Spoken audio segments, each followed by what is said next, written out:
Hello, this is Dr. Hanaa Assil, and this is part 2 of a final review on Unit 5 for the A2 Chemistry Edexcel. So, in the first part, we were talking about transition metals and we talked about the colors of transition metals. Now we need to talk about the different complexes that are made by different transition metals. For example, if we're talking about copper 2+, remember we said copper 1+, the complexes are not colored. But for copper 2+, the complex is colored. So when we dissolve any copper 2+ solid in water, this forms a complex of the copper 2+ with 6 water ligands. This forms a blue solution. Please remember on adding drops of ammonia solution, we get a pale blue precipitate. This pale blue precipitate is due to formation of copper hydroxide. Now, if we add a lot of ammonia, excess ammonia, now what happens is the precipitate dissolves and we get a dark blue solution due to the formation of the complex between copper and 4 ammonia and 2 water. This is a dark blue solution. If concentrated HCl is added drop by drop to the copper solution in water, remember we said if I dissolve a copper 2+ compound like copper sulfate, for example, dissolve it in water, it forms the copper complex with 6 water ligands. This is a blue solution. Now, if we should add drops of concentrated HCl, we get what is called ligand substitution. So, the water ligands are substituted with chloride ligands. But notice that the copper with 4 chloride is a yellow solution. But at the beginning, as I'm adding drops of concentrated HCl, I still have some of the blue complex with 6 water, and I'm forming a new complex with 4 chlorides, which is yellow. Blue with yellow forms green, so I have a green intermediate solution, which is actually a mixture of the copper complex to 4 chlorides and the copper complex to 6 water.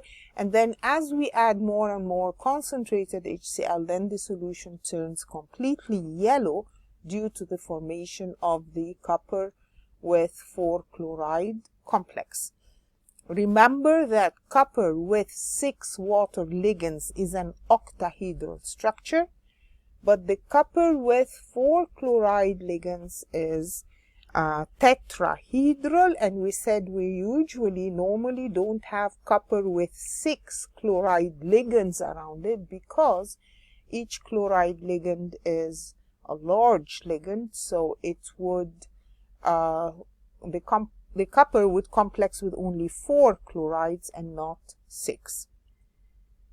So if you have a question like this, aqueous ammonia is added in excess to an aqueous solution of copper 2+, what is the equation for the overall reaction? Remember we said we're going to add excess ammonia, and that means I'm going to have the copper complex with 4 ammonia and 2 water, not copper with 6 ammonia around. Nickel 2+ in water forms a complex with 6 water ligands. This is a green solution. And when we add a few drops of ammonia, deprotonation happens. This means 2 of the water ligands lose an H+ to change into OH-, and that means now I have nickel with 4 water, 2 hydroxides. This is a gray-green precipitate. Notice that it doesn't have an overall charge since the nickel is 2+ and each of the hydroxides is -1, so there is no overall charge. Now, if we add excess ammonia, then we have what is called ligand exchange. The ammonia displaces or exchanges with the water ligand. So now I have a blue solution, which is nickel with 6 ammonia or 4 ammonia and 2 water. This is a blue solution. Again, when we add concentrated HCl to the nickel water complex, which was green, now it becomes a yellow solution of nickel with 4 chloride ions. Of course, each chloride has -1. Please notice the overall charge here is 2 minus. For cobalt, cobalt is the one that gives pink. So cobalt with 6 water ligands is pink. When we add sodium hydroxide, it forms a blue precipitate of cobalt with 4 water and 2 hydroxide ions. This again is deprotonation, and the cobalt with 4 water and 2 hydroxides again is an octahedral structure. I'm going to remind you that when we draw the octahedral structures, the bold lines that indicate the bonds, if the bonds are thick and bold, that means that these bonds are pointing towards us. If they are dotted lines, then this means that the bonds are pointing backwards. So this shows the 3-dimensional structure of the complex. Now, if we add ammonia, we have ligand substitution. So instead of the 6 water, we can have cobalt with 6 ammonias, and this is a brown solution or a yellow-brown solution. Again, if we add concentrated HCl to the original cobalt water solution, then we also have ligand substitution, in which the cobalt substitutes, or the chloride, 4 chloride substitute the water ligands. So cobalt chloride complex, remember, is a blue solution. Please remember these colors. Okay, and again remember that the cobalt with 4 chloride ligands is a tetrahedral structure. So we have a question like this: explain why the shape of the complex ion changes when concentrated HCl is added. Remember we said cobalt with 6 water ligands is octahedral. But if we react it with HCl, it becomes cobalt with 4 chloride ligands, which is tetrahedral. And remember that the structures change since the chloride ions are too large for 6 ions to coordinate around the cobalt 2 ion. Cobalt chloride is used to test for the presence of water. Remember, the test for water is add anhydrous cobalt chloride. It changes from blue to pink. So that is the colors of the different complexes. Describe the reactions of separate samples of aqueous cobalt sulfate with. I'm going to remind you that this is a typical question that you're going to get for any of the transition metals we talked about. So here this is talking about the cobalt 2 ions. We're going to react them with aqueous sodium hydroxide, excess aqueous ammonia, and concentrated HCl. For each reaction, link your description to an appropriate equation. State symbols are not required. So you should remember here we're talking about cobalt 2+. We said if we dissolve it in water, it forms a complex with 6 water, and that is pink in color. On adding sodium hydroxide, we said we get deprotonation. This forms a blue precipitate of 4 water, of complex with 4 water and 2 hydroxides. On adding ammonia, we said we get a yellow-brown solution in which we have the cobalt complex to 6 ammonias, and when we add concentrated HCl to cobalt, we're talking about cobalt 2 plus, this forms a blue solution of cobalt with 4 chloride ligands. For iron 2 plus, remember iron 2 plus dissolves in water to form a green solution. This is a complex between the iron and 6 water. This is a green solution. So this question, for example, says aqueous sodium hydroxide was added to aqueous iron 2 sulfate. The mixture was allowed to stand. Remember, we said if we dissolve iron 2 sulfate in water, this is a green solution. So we're starting with a green solution. And if we add sodium hydroxide, it forms a green precipitate. When left standing, this is oxidized by oxygen in the air. So this forms a brown precipitate. Zinc 2 plus. Zinc 2 plus dissolves in water to form a colorless solution. Remember, we said zinc 2 plus has a complete 3D sublevel, so it does not have a color. The complex does not have a color because all the d orbitals are filled. No electron is going to absorb energy and move to a higher d orbital, and so on. So complexes of zinc 2 plus are colorless. Now, on adding a small amount of aqueous ammonia, we get a white precipitate. Again, deprotonation of 2 of the water ligands. In excess ammonia, the precipitate dissolves. This is due to ligand exchange, in which now we have zinc with 4 ammonia ligands, and that is a colorless solution. Okay, zinc 2 plus in sodium hydroxide forms zinc hydroxide. Again, this is a white precipitate on adding drops of sodium hydroxide. But on adding excess, again, the precipitate dissolves because this dissolves to give a colorless solution. This is zinc with 4 hydroxides, and the overall charge here is 2 minus. So a question like this, a small amount of aqueous ammonia is added to an aqueous solution containing zinc ions.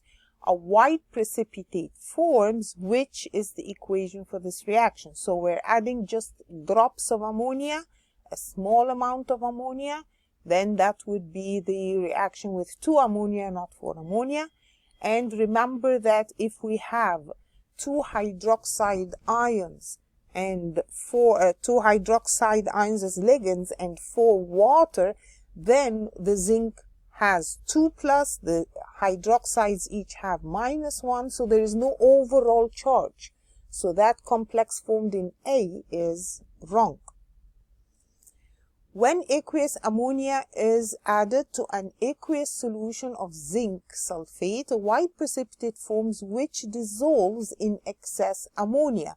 Again, remember, when we add ammonia, there is first deprotonation, and then when we add excess, there is ligand exchange. So my answer here is A.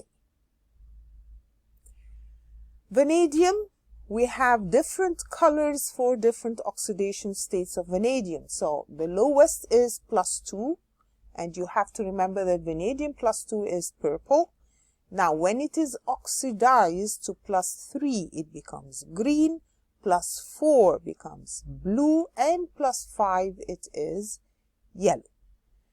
This would happen if we're reacting it with an oxidizing agent, like potassium permanganate, for example. When reduced, it is reduced if you add a reactive metal like zinc. So if I'm starting with +5, we said +5 is yellow. I'm going to add zinc. This reduces it to +4, and then +3, and then +2. Remember that if I'm starting with +5 is yellow solution.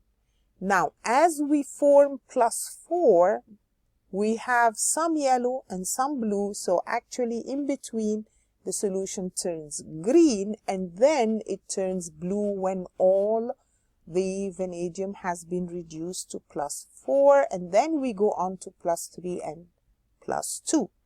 Remember that if I have vanadium +2, and we said that is purple, now if I leave it standing, it will be oxidized by oxygen. But the oxidation will happen only from +2 to +3. There is no further oxidation to higher oxidation states because oxygen is not a strong enough oxidizing agent. So it just oxidizes the +2 to +3 and that's it. It is harder to go on and oxidize it further. Chromium ions. Remember we said before chromium 3+, we had a test for chromium 3+, in which we add sodium hydroxide and we said we get a green precipitate at the beginning and this dissolves in excess. If I add aqueous ammonia, we said the chromium 3+ forms gray-green precipitate that is insoluble. So chromium 3+ with sodium hydroxide, we have deprotonation. We're starting with chromium with 6 water. You add a little bit of hydroxide. We have deprotonation of some of the water ligands to form hydroxide ions. If we add excess sodium hydroxide, then we have chromium with 6 hydroxides, and this is a green solution. If we add ammonia, again, a small amount of ammonia will form a green precipitate, or we said a gray-green precipitate, in which we have chromium with some water and some hydroxide ligands, or 3 water and 3 hydroxide ligands. If we add excess ammonia, then we have chromium with 6 ammonia, and this is a gray-green precipitate. Oxidation happens if we start with chromium 3+ and we add something like hydrogen peroxide. So chromium 3+, we said in water, this is a green solution. But if we add hydrogen peroxide and heat, this oxidizes the chromium 3+ to chromium 6+ in the form of chromate ions, and chromate ions are yellow. Now, if we add acid to that, it becomes orange because it changes into dichromate ions. And if we add base to the dichromate, it goes back to the yellow chromate ions. Test for dichromate, you can add dilute nitric acid and silver nitrate. This gives a red precipitate to indicate the presence of dichromate. This question says which reagent, when added to sodium dichromate, so we're starting with dichromate, causes a shift in equilibrium resulting in the formation of a yellow solution. Again, what did we say? We said if I'm starting with chromate, I add acid, it becomes orange dichromate. But if I'm starting with dichromate, which is orange, now what should I add to go back to the yellow chromate? I should add hydroxide. The hydroxide causes the dichromate to change into chromate ions, which are yellow. Cations that form green solutions. Remember, if we talk about green solutions, all of these form green solutions. So vanadium, 3+, iron, 2+, nickel, 2+, chromium, 3+. All of these are green solutions. What about titanium? Titanium in water will give a purple solution in which we have the titanium complexed with 6 water ligands. So this is titanium 3+. Manganese 2+, manganese 2+. If I add sodium hydroxide, it gives an off-white precipitate insoluble in excess. And if we leave that standing, it darkens when left to stand, and this is because of oxidation to manganese dioxide. So let us look at this question. It says aqueous sodium hydroxide and aqueous ammonia are added until they are in excess to separate portions of a pale green aqueous solution E. So we're told that when they added aqueous sodium hydroxide, it gave a green precipitate, no further change in excess. When they added aqueous ammonia, we got green precipitate, and the green precipitate dissolves in excess to form a pale blue solution. So, which of these ions are we talking about? First of all, we're told that we have a pale green aqueous solution that we're starting with. So it can't be copper 2 plus. You should know that copper 2 plus in solution forms a complex that has a blue color. So copper 2 plus should be blue solution, not green. So it's not copper 2 plus. What about iron 2 plus? Yes, iron 2 plus in solution is green. But then when we add sodium hydroxide, we get a green precipitate, no further change. That's okay. But then when we add aqueous ammonia to iron 2 plus, it should give a green precipitate that does not dissolve. It doesn't give a pale blue solution. So our solution E here is not iron 2 plus. What about nickel 2 plus? Well, nickel 2 plus forms a green solution. So it could be nickel. If we look at vanadium, well, vanadium 2 plus is not green. Remember, it is the vanadium 3 plus that is green, not the 2 plus. So it's not 2 plus, not iron 2 plus, not copper 2 plus. So it's probably nickel. If we look at nickel, we add sodium hydroxide. It does give a green precipitate, no further change. And when we add ammonia, it does give a green precipitate that dissolves to form a pale blue solution. So it is nickel 2 plus.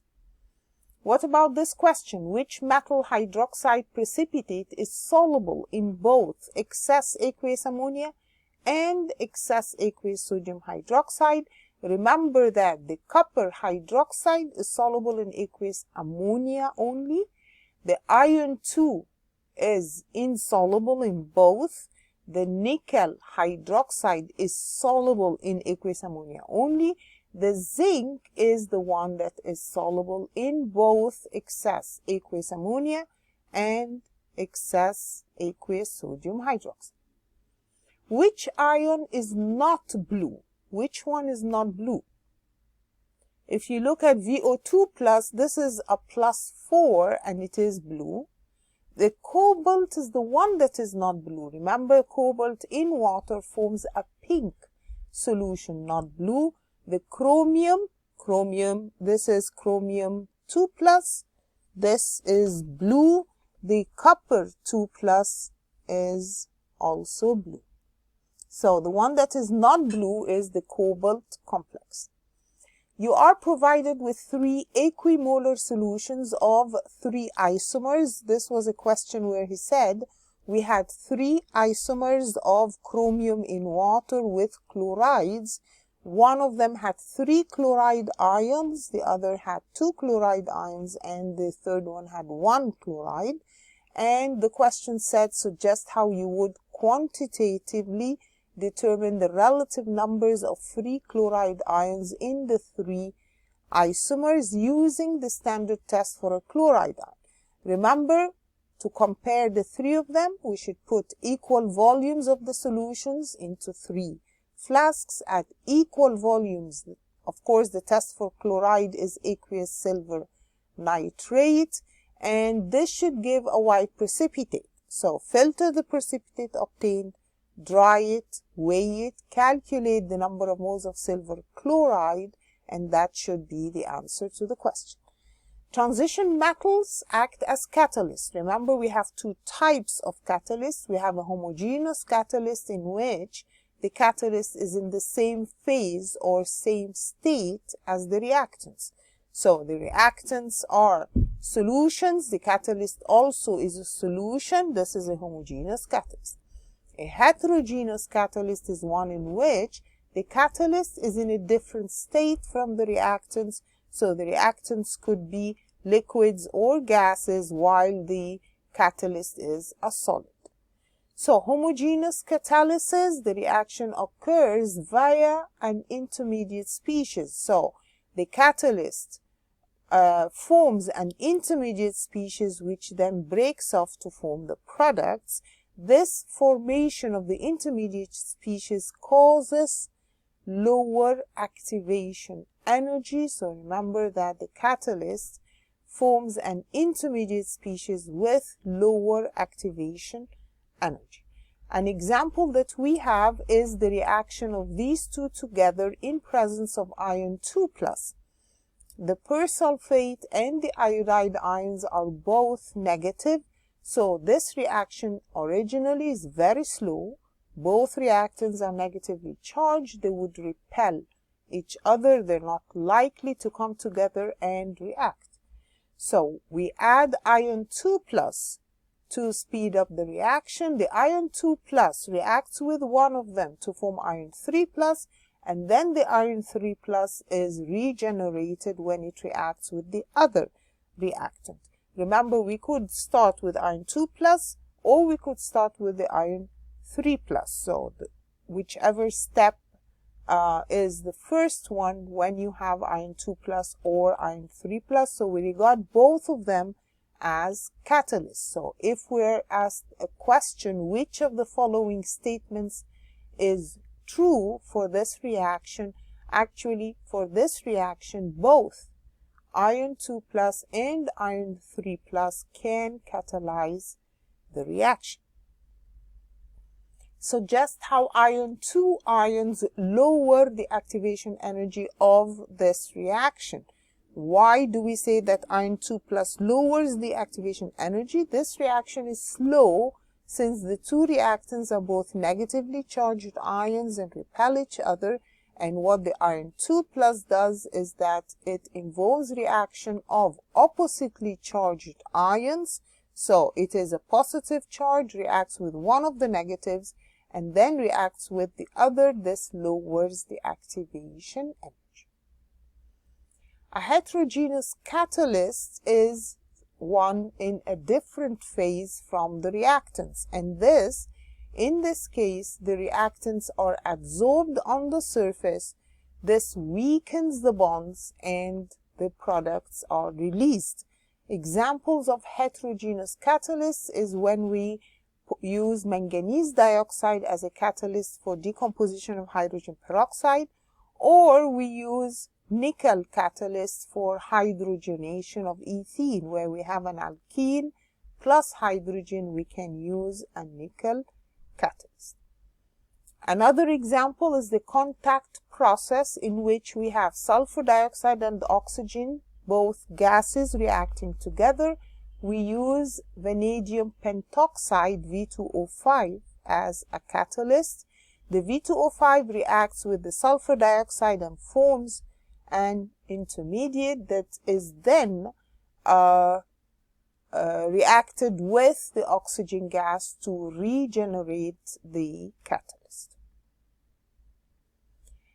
If we have this question, what is the sequence of oxidation number changes for vanadium when V2O5 is used in the contact process?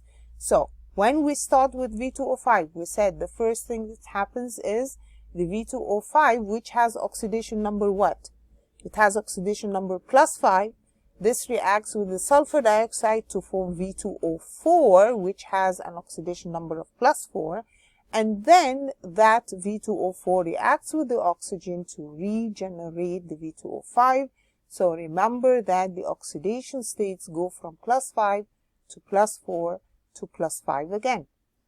Another example of a heterogeneous catalysis is Haber process, in which we react nitrogen and hydrogen gases in presence of an iron catalyst, and this helps to form ammonia in the Haber process. Which substance is manufactured in a process involving a reaction catalyzed by vanadium pentoxide? Which of these uses vanadium pentoxide, V2O5, as a catalyst. Remember, ammonia is made by the Haber process, and the catalyst in this case is iron. Nitric acid actually is made using a process called Oswald process, and the catalyst here is concentrated sulfuric acid. Sodium hydroxide is produced by electrolysis of concentrated sodium chloride solution. Sulfuric acid is the one that is made by contact process using V2O5 as a catalyst. Another example of heterogeneous catalysis is the catalytic converter that is placed on car exhausts. This uses a catalyst of platinum or palladium in order to convert the harmful gases that are formed inside the car engine into safer gases. So this is an example of heterogeneous catalysis. What happens is the harmful gases, carbon monoxide of course is poisonous, oxides of nitrogen, this causes acid rain. But when these two gases pass on the surface of the catalyst, they are absorbed onto the surface of the catalyst. This weakens the bond, and then the reaction happens to change them into carbon dioxide and nitrogen, and these are released from the surface. So a question like this says, compare and contrast the mechanism of the action of platinum as a catalyst in the removal of pollutants from car engine exhaust fumes with that of vanadium pentoxide as a catalyst in the contact process for the manufacture of sulfuric acid. So compare and contrast, we're going to write similarities and differences. So both platinum and vanadium pentoxide are heterogeneous catalysts, and we said in the catalytic converter, reactants, which are carbon monoxide and oxides of nitrogen, are absorbed on the surface of the catalyst. This weakens the bonds, reaction occurs easily, desorption of products, carbon dioxide and nitrogen, from the surface then occurs. But with the contact process, we said we have V2O5. V2O5 is reduced to by SO2 to a species V2O4, and then the vanadium species formed is then oxidized by oxygen so that the V2O5 is regenerated. We also have something called autocatalysis, in which one of the products of the reaction acts as a catalyst. So this is the example that we have, the reaction of ethane diowate ion, which is C2O4 2-, with manganate ions, MnO4-. This involves reaction of two negative ions again, so they will repel each other. So at the beginning the reaction is very slow, but as we form the manganese 2+, the manganese 2+ acts as a catalyst, and the reaction becomes faster. Of course, at the end, the reaction again slows down because the reactants are being used up. So this is very slow. Why? Because both reactants are negatively charged. There is repulsion between them, and the activation energy is too high. But when the manganese 2+ is formed, it catalyzes its own reaction, and the rate of the reaction increases until the reactants are used up. So this question says acidified manganate ions react with ethane diowate ions. The rate of this reaction increases, then decreases. What are the reasons for that? So we said at the beginning it's very slow, then the rate increases. Why does the rate increase?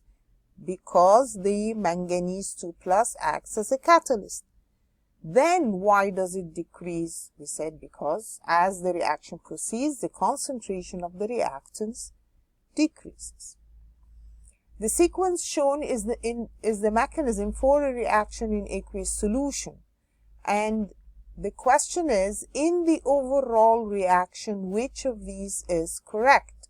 Well, remember, when we have several steps in the mechanism of a reaction, if something is formed and then reused, they can be cancelled. So anything that is the same before and after the arrow, we can cancel it. So the Ag plus, it forms Ag2 plus, and then the Ag2 plus reacts again to form Ag plus. So the Ag2 plus is regarded as an intermediate. Which one is the catalyst? Remember that this overall reaction is the titanium plus changing into titanium 3 plus. So this is oxidation of titanium. And if we're starting with something, it is used up and then regenerated, that is our catalyst.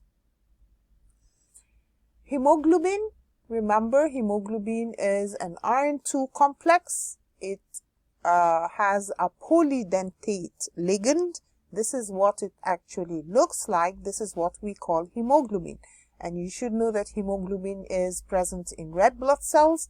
And what it does is it binds to oxygen, and then it allows the oxygen to leave to go to the cells. So what happens is the oxygen molecule forms a dative bond with the central iron 2 plus ion. But then if we have carbon monoxide in the blood, then the carbon monoxide forms a stronger dative bond, and that is why carbon monoxide is toxic or poisonous.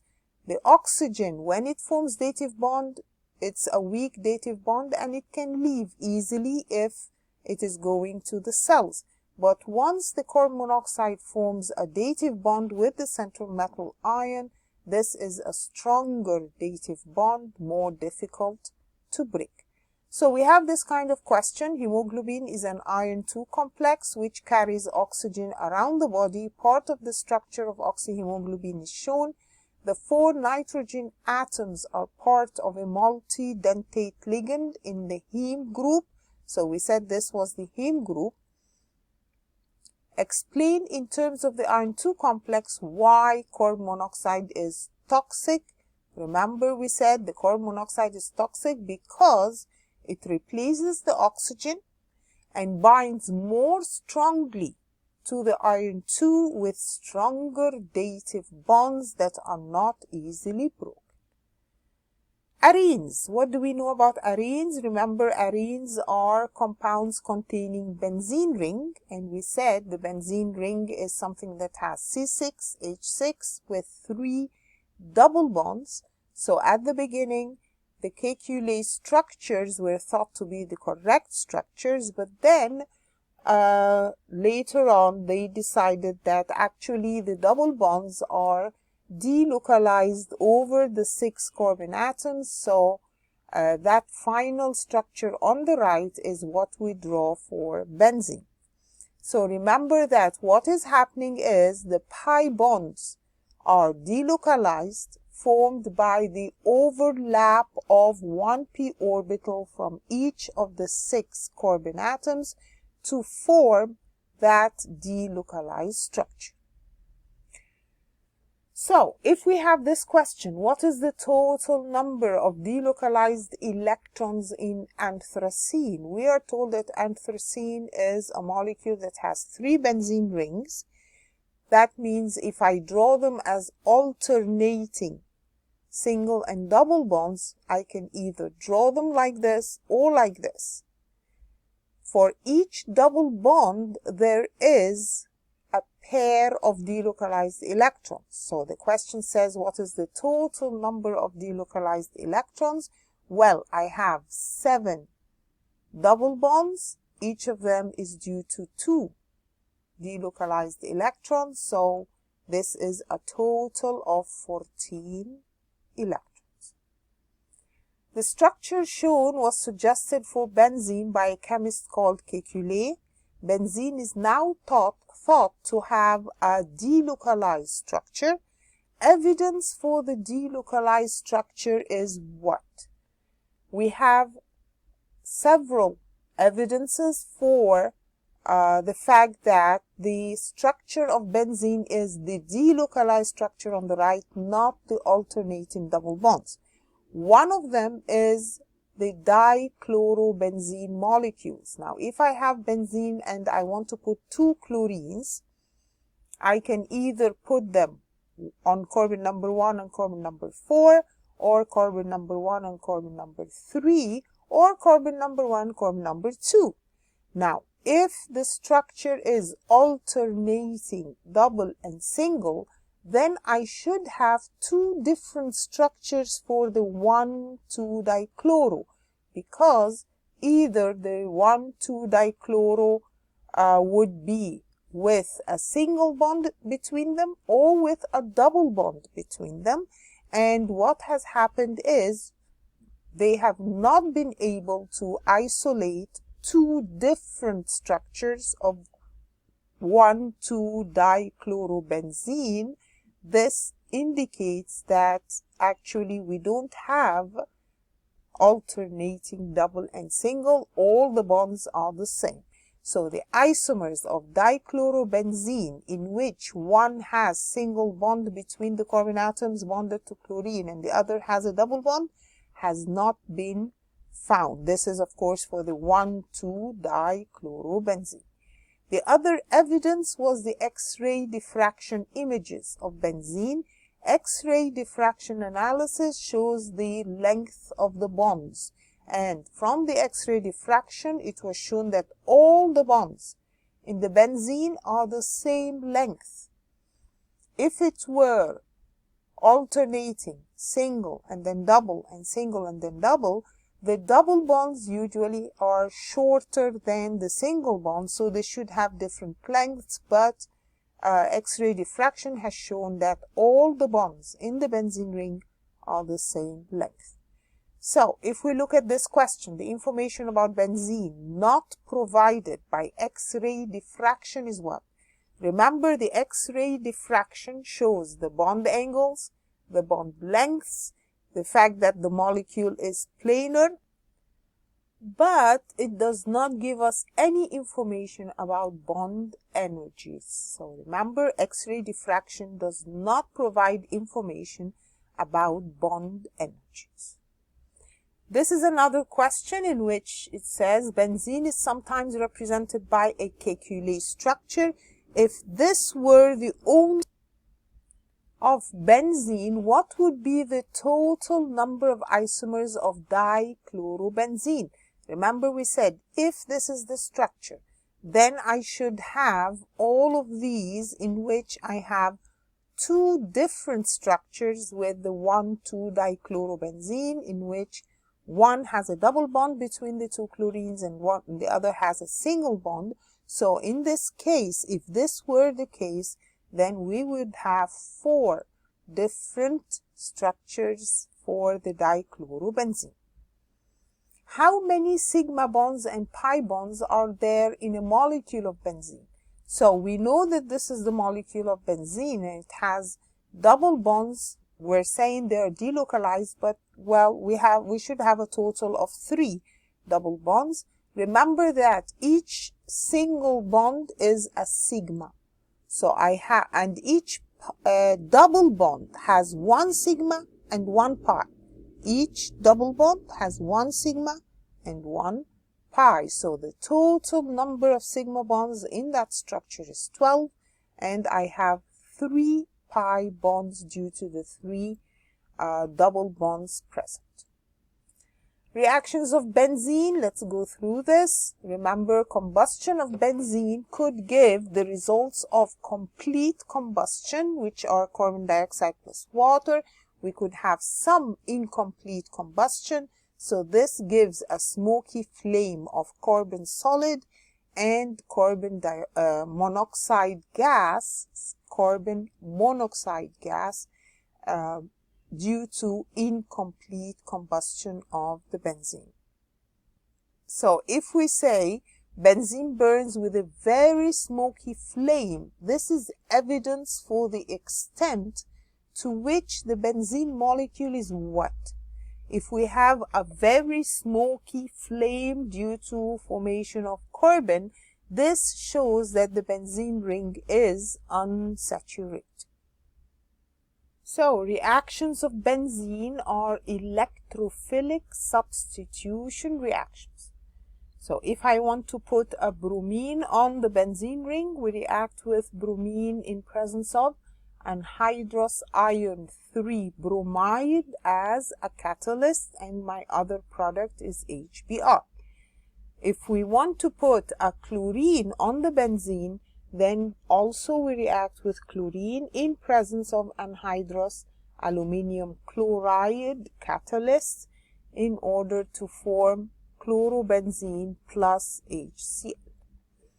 Again, this is an electrophilic substitution reaction. That means in presence of the catalyst, which is iron 3 bromide, this forms a complex that has a positive charge. The electrons in the benzene ring attack the slightly positive Br, and this leaves the other Br with its electrons. This puts the bromine on the benzene ring, and then we remove the electrons of the hydrogen, give it to the benzene ring that has a positive charge to regenerate the benzene ring to form the bromobenzene. Remember, please, these mechanisms. Again, if you have something like chlorobenzene, the chlorobenzene bond is highly stable.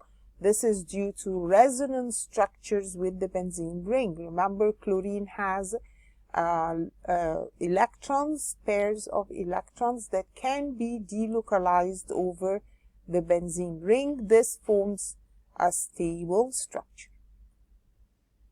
Benzene can also react in a free radical addition if we use UV light. In that case, the benzene ring opens up to form cyclohexane. So we don't have benzene anymore. We have cyclohexane, in which each carbon has a Br added to it. So this is free radical addition on the benzene ring in presence of UV light.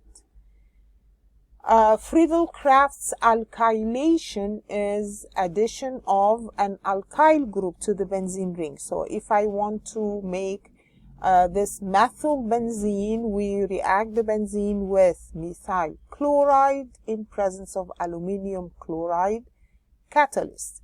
We are adding a chlorine to the methyl benzene. Then we react this with chlorine in presence of aluminium chloride. Remember, the chlorine incoming on a methyl group will be attached to carbon number 2 or carbon number 4. If we again react the methyl benzene with chlorine in presence of UV light, now it becomes a Friedel-Crafts, becomes a free radical reaction, and this involves the methyl group on the benzene ring. So this is like alkanes plus chlorine in presence of UV light. This gives the chloromethyl benzene. Again, the mechanism of the Friedel-Crafts alkylation, all of these are electrophilic additions, and they differ only in the formation of the electrophile. So here we're starting with chloromethane in presence of the aluminium chloride catalyst. This forms an intermediate with a positive charge. The benzene ring then attacks this positively charged group, and then the electrons of the hydrogen on that carbon are used to return the benzene to its usual structure. Again, if I start with benzene and I react it with an acyl chloride like ethanoyl chloride, this reaction is used to put this kind of group on the benzene ring, the C double bond OCH3. So this is benzene with ethanol chloride in presence of anhydrous aluminium chloride. This gives the product with the C double bond OCH3 attached to the benzene ring. Again, what is the mechanism? Remember, if we start with ethanol chloride, the aluminium chloride acts as an electron acceptor. The aluminium has less bonds than it should have, so the electrons on the chlorine make a bond with the aluminium chloride, and this leaves the ethanol part with a positive charge. That is the electrophile that is attacked by the benzene ring, and then the electrons from the hydrogen on that carbon return to the benzene ring. So if we say aluminium chloride catalyzes the reaction of benzene with ethanol chloride, this is because aluminium chloride is what? We said this is an electron pair acceptor. Nitration of benzene. I want to put NO2 on a benzene ring. I react the benzene with concentrated nitric acid and concentrated sulfuric acid.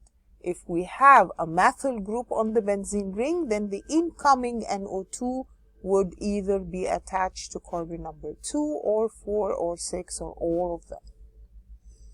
Mechanism of formation of nitrobenzene. We need to know how is the electrophile produced. This is from reaction of the nitric with the sulfuric. We form the nitronium ion that has a positive charge. This can be written as NO2 plus, or it can be drawn like that, N with double bonds to each of the oxygens, and it has a positive charge that is attacked by the benzene ring. Again, this puts the NO2 on the benzene ring, and then we use the electrons with the hydrogen to return back to the benzene ring. Please learn all of these mechanisms. They're all basically the same idea. When benzene reacts with a mixture of concentrated nitric and sulfuric, the reaction is what? Again, this kind of reaction you should know is electrophilic substitution reaction. Benzene is nitrated using a mixture of concentrated nitric and sulfuric. In this reaction, the concentrated sulfuric acid is acting as what? You should realize that the concentrated sulfuric acid is acting as an acid and as a catalyst. Benzene also reacts with what we call fuming sulfuric acid. Now, you should know that fuming sulfuric acid is actually sulfuric acid containing dissolved sulfur trioxide. So we end up adding this kind of group, SO3H, on the benzene ring. This is by reaction of the benzene with fuming sulfuric acid. So if I have a question like this, step 1 takes place using a mixture of concentrated nitric. We were talking about a step 1 here in which they were trying to put NO2 on a benzene ring. Why is the reaction not carried out at 80? So he did this reaction at 55. Why not higher temperature? Please remember, if you use a higher temperature, then the reaction will put more and more NO2s onto the benzene ring. So further substitution by a nitro group would occur. We don't want that. We want to add just one nitro group on the benzene. So we use a lower temperature. Phenol. Phenol is benzene with an OH group on it. This makes this molecule more reactive than benzene because the presence of the OH, the oxygen on the OH has a lone pair of electrons that can be delocalized all over the benzene ring, and this makes it more available for electrophilic substitution. So if we have this question, benzene requires a mixture of concentrated nitric and concentrated sulfuric at 60 to form nitrobenzene. Explain why phenol requires milder conditions. We don't need all of that. to put a nitro group on phenol, remember we said the phenol is more reactive than benzene. Why? Because the lone pair of electrons on oxygen overlaps with the delocalized pi electron cloud in the ring. This makes the ring in phenol have higher electron density, so the ring is more likely to do electrophilic attack on a positive electrophile than in benzene. So if we want to add bromine on phenol, we can just react it with bromine at room temperature, and it would put bromine on carbon number 2, 4, 6, and this is a white precipitate. Remember, this reaction is actually used as a test for phenol. Now, a question would ask you to compare between benzene, phenol, and cyclohexene in their reactivity. So you should know that benzene and phenol, the pi electrons are delocalized to form a stable electron cloud, so they undergo electrophilic substitution reactions. While in cyclohexene, the pi electrons of the double bond are not delocalized, so they undergo electrophilic addition with bromine to give 1,2-dibromo cyclohexane. Now, remember that in benzene, the delocalized electron ring is very stable, so a catalyst is needed for reaction with bromine. We said we need iron 3 bromide as a catalyst, and if we heat in presence of UV light, we actually have a different product, which is the one in which we put bromine on each of the carbons to form a cyclohexane with 6 bromo atoms on the benzene ring. In phenol, the reaction is faster. We said phenol is more reactive. This is because the lone pair of electrons in oxygen overlap with the delocalized pi cloud of the benzene ring, and this increases the electron density of the ring, so the electrons are available for electrophilic substitution. So phenol reacts with bromine at room temperature, and this forms the 2,4,6-tribromo phenol. If we want to put a nitro group, remember for benzene we needed concentrated sulfuric, concentrated nitric. To put a nitro group on phenol, all we need to do is react it with dilute nitric acid, so we can have the nitro group coming in on carbon number 2 or on carbon number 4. This is, of course, again an electrophilic substitution reaction in which the electrons from the benzene ring attack the NO2+, which is the electrophile, and the electrons from the bond with the hydrogen are used to return the benzene ring to its original state. We're going to stop here for now, and in our third and last part, we will talk about amines and the other reactions in Unit 5. Thank you for listening.